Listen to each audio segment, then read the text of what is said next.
From a point on ground, a particle is projected with initial velocity u such that its horizontal range is maximum. The magnitude of average velocity during its ascent is. So let's see how to find out average velocity. Question 33. तो ये projectile है हमारा. Now particle पहले यहाँ था और particle यहाँ पहुँच गया, क्योंकि उन्होंने बोला है ड्यूरिंग द एसेंट. अब एसेंट तो यहाँ पे ख़त्म हो जाता है, यहाँ के बाद पार्टिकल डिसेंट करता है. तो इन दो पॉइंट्स के बीच में हमको क्या चाहिए? Average velocity. यानी कि हमें निकालना पड़ेगा एवरेज डिस्प्लेसमेंट इन दो पॉइंट के बीच में. ये तो हम 0 0 मान सकते हैं. तो ये वाला कोऑर्डिनेट हो गया, ए वाला कोऑर्डिनेट हो गया 0y प्लस 0j. और बी कोऑर्डिनेट क्या हो गया? बी का देखो एक्स कोऑर्डिनेट तो हो गया r/2 और वाई कोऑर्डिनेट हो गया h मैक्स. अब कोऑर्डिनेट से वेक्टर पे कैसे आते हो? r/2i plus h max g ऐसे आते हैं ना. तो डिस्प्लेसमेंट क्या होगा? डिस्प्लेसमेंट होगा A B which is return as B minus A. अब माइनस करने के लिए जीरो तो कुछ है ही नहीं, तो सीधे बी ही हमारा वेक्टर ही हमारा आंसर होगा, यानी कि r/2i प्लस h मैक्स जी. और जब ये निकल आएगा हमारा डिस्प्लेसमेंट, फिर हम इसका मैग्नीट्यूड निकालेंगे, दैट इज r/2 का whole square plus h max का स्क्वायर. और फिर इसको हम डिवाइड करेंगे टाइम से, तब हमारा एवरेज आएगा एस वी एवरेज. इस चीज़ को हम डिवाइड करेंगे r/2 square plus h max के स्क्वायर डिवाइड बाय टाइम कितना लगा. अब देखो यहाँ से लेकर यहाँ तक का टाइम तो क्या होता है? टाइम ऑफ फ्लाइट का आधा होता है.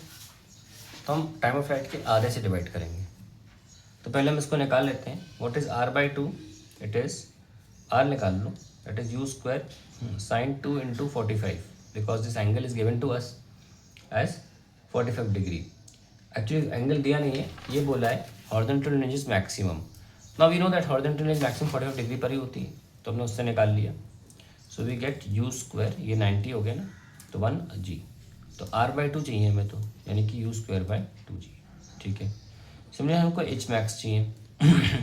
h मैक्स क्या होता है? u square sine square theta by 2g, यानी कि u स्क्वायर साइन 45 का स्क्वायर डिवाइड बाय 2g. तो साइन 45 होता है 1/√2, उसका स्क्वायर करोगे 1/2 हो जाएगा, तो u square into 1/2 upon 2g, यानी कि we get u square by 4g. So you got r/2 and h max also. So now we can simply do this now first, and then we get the displacement. Now let's find the displacement, that is s is equals to u square by 2g, तो r/2 था, plus u square by 4g हमारा h max का square था. अब देख सकते हैं इसमें हम u स्क्वायर बाय 2g ऐसे लिख सकते हैं, और इसको लिख सकते हैं u square by 2g into 1/2. मतलब 2g से 2 को अलग कर लिया, है तो दोनों पे स्क्वायर एक तरह से. एक तरीका जल्दी रूट निकालने का होता है, अगर दो चीज़ें कॉमन आ जाती हैं तो हम ऐसे जल्दी कर सकते हैं. तो हम पूरा बाहर निकाल लेते हैं u स्क्वायर बाय 2g. अंदर के बचेगा 1 plus 1/4. So we get u square by 2g square root of 5/4. और we can also write u square upon 2 into 10 into root 5/2. So we get root 5 u square by 4 10s of 40. ठीक है. तो ये हमारा displacement पूरा ही आ गया. और हमें टाइम ऑफ फ्लाइट के हाफ से डिवाइड करना है, जो कि होता है टाइम ऑफ फ्लाइट का हाफ क्या होगा? u sin थीटा बाई जी, क्योंकि टोटल तो 2u sin थीटा बाई जी होता है ना, उसका आधा चाहिए हमको. So we get u into 1/√2 sin 45 is 1/√2 upon 10. So we get u upon 10√2. अब इनको डिवाइड कर लेते हैं. s अपॉन जो भी निकाला हमने t/2 जो निकाला. So we have √5 u square by 40 into u upon 10√2. Okay. So we get this as 4 और u भी गया. So we get √5 u upon 4 into 1/√2 which you can arrange as √5 4.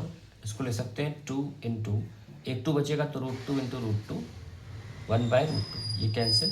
So we get s upon t/2 as √5u by 2√2, and that is the answer to the question.